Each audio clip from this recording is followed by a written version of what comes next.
मैं प्रोफेसर अर्जुन दास खत्री आपके साथ जो आजकल चर्चा कर रहा हूँ वो हिंदू धर्म दर्शन के संदर्भ में है। दर्शन का नाम लेने से ऐसा मत सोचिए कि बहुत कोई बड़ी गंभीर बातों पर चर्चा होगी। मैं उन्हीं बातों को कहूँगा जिन्हें आप प्रतिदिन व्यवहार में लाते हैं, देखते हैं, समझते हैं, परंतु उनका एक क्रम हो जाएगा और जब आप उस दृष्टि से उनको समझेंगे तो आपको भी एक आनंद की प्राप्ति होगी। आज हम चर्चा करेंगे आत्मा, मन और संस्कार पर। आत्मा क्या है? आत्मा, मन और संस्कार तीनों अमूर्त तत्व हैं। ये प्रत्यक्ष कहीं भी दिखाई किसी को नहीं देते, ना आज तक दिया है ना देते हैं। आत्मा क्या है? आत्मा वो शक्ति है जिससे जड़ में चैतन्य उत्पन्न होता है। आत्मा ही से ही हमारे शरीर में चेतनता है। ये सभी इस बात को समझते हैं और जानते हैं। और आप ये देखिए कि यदि आत्मा शरीर से निकल जाए तो कहते हैं आदमी मर गया। वैसे देखिए शरीर कितना बीमार होता है, सड़ता नहीं है, विकटा नहीं होता, परंतु यदि आत्मा ना रहे तो आप कुछ दिन रख नहीं सकते। नॉर्मल स्थिति में होने पर भी वो कोई कहीं ना कहीं से वो उसका विकटन शुरू हो जाएगा। तो वो जो है आत्मा एक जीव तत्व है। तो आत्मा का मुख्य कार्य क्या है? तो हमारे चूँकि जो चैतन्य तत्व है, तो चैतन्य तत्व क्या करता है? तो चैतन्य तत्व में ही के कारण ही जो हमारी आत्मा है उसी के कारण वही आश्रय है किस चीज़ का? हमारे ज्ञान का, हमारी इच्छाओं का, हमारी क्रियाओं का, हमारे सुख और दुख का जो आधार है वो आत्मा है। क्योंकि ये चेतन तत्व ही इसको कर सकता है, जीवित व्यक्ति ही इसको कर सकता है, दूसरा नहीं कर सकता। तो आत्मा वो तत्व है वो जो चेतन है और जिससे कारण सारी गतिविधियां संपन्न हो रही हैं। अब आप ये देखिए कि आत्मा को प्रत्यक्ष नहीं देखा, फिर हम कैसे जानते हैं आत्मा है?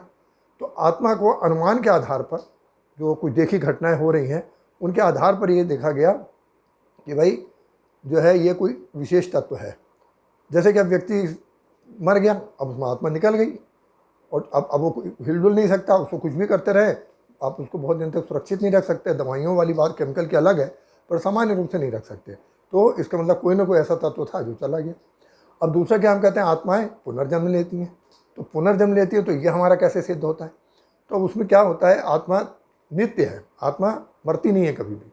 गीता में भी भगवान कृष्ण ने कहा है कि आत्मा अजर अमर है, वो ना उसको कोई मार सकता है और वो उसी प्रकार से सत्य और चेतन के रूप में सदैव से हैं और रहेंगी। तो अब आप ये देखिए कि जब आत्मा में ये विशेष गुण है तो हम उसको कैसे अपने जीवन में पाते हैं।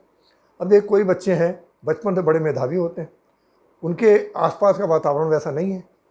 आदमी बनता है, वो कैसे बनता है? वातावरण का, उस पर पर्यावरण का असर पड़ता है। उसका परिवार कैसा है, उसके आसपास के लोग कैसे हैं, कैसे विद्यालय में जाता है, उसके मित्र मंडली कैसी है, कितने लोगों से संपर्क हो रहा है, किस प्रकार से पुस्तकें पढ़ रहा है। तो ये सारी चीज़ों के कारण उसमें ज्ञान उत्पन्न होता है और फिर उसके हिसाब से वो अपना जीवन भविष्य तय करता है। परंतु हम ये देखते हैं कुछ बड़े गरीब घरों के भी बच्चे जो होते हैं या अमीर घर के भी हों, तो बचपन से जिनको कुछ भी नहीं सिखाया वो बड़े ज्ञानी होते हैं। तत्काल उत्तर दे देंगे प्रश्नों का, बहुत कुछ पूछो या कुछ समझाओ तो फटाफट समझ जाएंगे। तो आखिर ये उनमें शक्ति कहाँ से आ गई? तो ये शक्ति इसलिए उनमें है कि पूर्व जन्म में उन्होंने जो ज्ञान का संचय किया हुआ था वो ज्ञान किसी न किसी रूप में जो है अब फिर पुनः वो प्रकट हो रहा है। तो चूंकि जन्म जन्मांतर की बात है, तो कब क्या ज्ञान प्राप्त किया था, क्या अनुभव प्राप्त किए थे, क्या संरक्षित उसमें है, वो बिल्कुल अंतरतल में दबा पड़ा है। पर वो कब किस प्रकार विस्फुटित हो जाएगा इसको कोई नहीं कह सकता। तो और विश्व में जो घटनाएं हुई हैं, तमाम लोगों के साथ में हुई हैं, वो बड़ी ही विचित्र टाइप की घटनाएं हुई हैं। अब उदाहरण के लिए देखिए, अरविंद घोष का एक छोटा सा उदाहरण आपको बताते हैं। अरविंद घोष जो है उनके बंगाल के रहने वाले थे। अब उनके पिता जो है, उनकी ये इच्छा थी कि मेरा बेटा जो है इंग्लैंड जाए और बहुत बड़ा अधिकारी बने। उस समय सिविल सर्विसेज में जो है कलेक्टर और ये पदों पर जो हिंदुस्तानी नियुक्त होने लगे थे। तो वैसा बने या एडवोकेट बने और खूब पैसा कमाए। अब उसने क्या किया, सबसे पहले अपने बच्चे को छोटे में ही, जब प्राइमरी में ही थे, तो उनको आसाम में एक कॉन्वेंट स्कूल में भर्ती कर दिया। अब उसमें उन्होंने उनको ये फादर को निर्देश दिए कि किसी हिंदुस्तानी से इसका संपर्क मत होने देना, किसी हिंदुस्तानी चीज़ से संपर्क मत होने देना, पूरी तरह से इसको अंग्रेज बनाना है। वो उसी तरह से पढ़ाते रहे।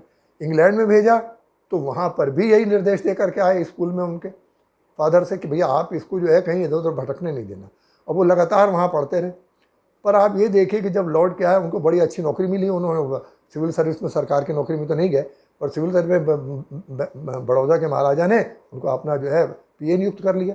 अब उनको बहुत अच्छे जो है सुविधाएं प्राप्त थी, वेतन बहुत अच्छा प्राप्त था। लेकिन वो सारा कुछ छोड़ करके क्रांतिकारियों के साथ बंगाल में चल आकर मिल गए। अब देखिए उन्हें क्रांतिकारी जीवन हुआ, उनके पीछे अंग्रेज सरकार लगी उनको पकड़ने के लिए। उनके भाई को तो काला पानी हो गई, लेकिन अरविंद घोष जी उसमें से बच गए। अब उसके बाद वो सीधे सन्यासी हो गए और जाकर के पांडिचेरी चले गए और वहाँ जाकर के आश्रम खोल लिया और शिक्षा का बहुत प्रचार प्रसार किया। और भारतीय दर्शन में इतनी गहरी खोज की है कि उनके समकक्ष जो हैं अब बहुत ही विरले लोग, गिने चुने कुछ लोग होंगे। तो इतना गहन उन्होंने अध्ययन किया। अब आप ये देखिए जो परिवर्तन हुआ ये किसके कारण हुआ, तो ये जो आत्मा में साथ में उनके गुण जुड़े हुए हैं, वो पूर्व जन्म के जो है ज्ञान है वो प्रस्फुटित हुआ। तो यही उसके जो है ना संस्कार कहलाते हैं। ये संस्कार है। अब कोई आत्मा जो है पहले पापी रही है, तो अब चाहे नहीं चाहे वो गड़बड़ करती रहेगी, तो वो संस्कार उसके साथ वैसे हैं। तो एक तो संस्कारों का जो निर्माण होता है वो वर्तमान जीवन में होता है। अब व्यक्ति आसपास देखता है, लोगों का व्यवहार देखता है, उनके बीच में रहना सीखता है, तो उसके कारण उसके संस्कार निर्मित होते हैं। दूसरा इसके कारण निर्मित होते हैं कि वो पूर्व जन्म से क्या करके आ रहा है, तो वो वहाँ उस परिस्थितियों से बाहर भी बहुत अलग प्रकार का और विचित्र प्रकार का जो है, जिसकी कभी कल्पना नहीं की हो, वो कार्य करता है। अब मन क्या होता है? जो मन है, प्रत्येक आत्मा के साथ में एक मन जुड़ा होता है और उसके साथ बुद्धि भी जुड़ी होती है। प्रत्येक के साथ में ये निश्चित है। और जितने व्यक्ति हैं उतनी आत्माएं हैं, तो मन उसके साथ जुड़ा हुआ है। अब मन क्या करता है? तो मन जो है सारी भावनाएं व्यक्ति के अंदर जो उठती हैं, चाहे आत्मा के अंदर इच्छा उठे, चाहे जो है मन, इंद्रियां हमारी हैं, हम आँखों से कुछ देखते हैं, कान से कुछ सुनते हैं, जीभ से कुछ स्वाद लेते हैं, हाथ पैर से कुछ कार्य करते हैं। तो वो जो जितनी भी सारी चीज़ें हैं, जो भावनाएं उठती हैं, उसमें प्रेम भाव भी हो सकता है, घृणा भी हो सकती है, सहयोग भावना भी हो सकता है, संघर्ष भी हो सकता है, किसी प्रकार की भावना उठती, ये उन सबका जो मंच है वो मन है। तो आप ये देख लीजिए कि जो ये शरीर है, इसमें आत्मा जो है वो तो उसका स्वामी है और रथ में सवार है, और मन जो है वो उस नाटक की अगर तुलना करें तो नाटक मंडली का वो निर्देशक है, और सारे कलाकारों का जो है उसमें वो आ गए हैं, और जो वो कह रहे हैं, अब वो अगर वो शक्तिशाली है, जैसे इंद्रियां हमारी शक्तिशाली हैं, अगर हमारे उसमें कहा कि साहब हमको जो है ये कार्य करना है, और जो है वो शक्तिशाली इंद्रिय है, तो वो अब खाने की चीज़ हो, जो पहनने की चीज़ हो, जो देखने की चीज़ हो, वो मानेंगे नहीं। तो जो भावनाएं हैं वो उनका जो है क्रीड़ा स्थल कह लीजिए वो मन है।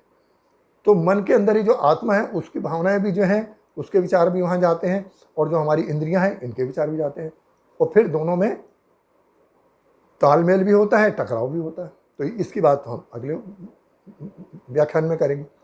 तो अब ये जो उसमें मन में स्थितियाँ उठती हैं, तो एक सामान्य तौर पे इनको ये समझ लीजिए कि स्वामी जो है वो रथ पर सवार है, उसका सारथी मन है, और उसको खींचने वाले जो घोड़े हैं वो हमारी इंद्रियां हैं। तो अब इंद्रियां उसको, अगर स्वामी कड़क है, शक्तिशाली है, तो मन को जो है सारथी को टाइट करके रखेगा, नियंत्रण में रखेगा कि भैया तू ठीक से रथ चला। फिर वो कोड़े मारेगा घोड़े को कि अगर टेढ़ा बेड़ा जाने की कोशिश करेंगे, इधर उधर रथ को करेंगे, तो वो उसको करने नहीं देगा, नियंत्रण में रखेगा। तो इस प्रकार से काम चलेगा। और यदि नहीं हुआ तो सब अपने अपने दिशा में भागने शुरू कर देंगे। तो उसके जो सुख दुख हैं वो आत्मा के साथ जुड़े होते हैं, और फिर उसको जब हम कहते हैं कर्मों का फल मिलता है, तो कर्मों का फल ये नहीं है इस जन्म में। तो आप देखिए बड़े बेईमान लोग बड़े आनंद से भी आपको दिखेंगे, सारी उनकी ज़िंदगी आनंद से कट गई, उनके परिवार के बच्चों की कुनबा उनको सुधर गया, उद्धार हो गया, तो वो तो आप देखेंगे। लेकिन ऐसा नहीं है, जब वो पुनर्जन्म लेगा, जब कभी फिर उसके साथ होगा कभी किसी अन्य जन्म में, तो वो फिर जा करके उसको उसका परिणाम भुगतने होंगे। किस रूप में भुगतेगा, अब ये अलग अलग, उसके लिए कोई स्पष्ट उसकी कोई आधार नहीं है व्याख्या करने का।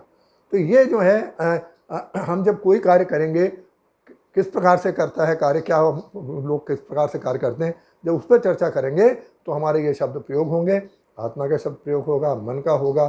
फिर उसके बाद में संस्कारों की बात हम करेंगे कि जो संस्कार होते हैं वो कितने व्यक्ति को कितनी तीव्रता से जो है प्रेरित करते हैं किसी कार्य को करने के लिए। तो इन बातों को जो है हम अपने ध्यान में रखें। और अगले जो मेरा व्याख्यान होगा उसमें मैं आपको ये बताऊंगा कि जो बुद्धि है वो किस प्रकार से कार्य करती है, क्योंकि बुद्धि जुड़ी हुई है मन के साथ भी और जुड़ी हुई है आत्मा के साथ। अब वो जुड़ी हुई है तो भाव तो मन में उठेंगे, तो वो किसका अनुकरण करेगी, वो आत्मा का करेगी कि वो जो इंद्रियां जो है घोड़े उसको खींच रहे हैं रथ को, तो कि वो बुद्धि उनका काम करेगी। और बुद्धि अपने पास रखी है ढेर सारी, पर कब कैसे काम आती है आप इसको सुनेंगे तो आपको बहुत आनंद की प्राप्ति होगी। आप मेरी चैनल प्रोफेसर खत्री को सब्सक्राइब करिए और आप मेरे साथ बने रहिए, और आप देखेंगे कि धीरे धीरे आपने कितने धर्म और दर्शन के कितने गूढ़ रहस्यों को कितनी सहजता से समझ लिया, और वो जो आप कर रहे थे, आप देख रहे थे, समझ रहे थे, वो सारी चीज़ें जो हैं अब आपको उनका व्याख्या उनकी मिल गई, उनकी विवेचना समझ में आ गई कि ये कार्य व्यक्ति करते हैं तो ऐसा क्यों करते हैं।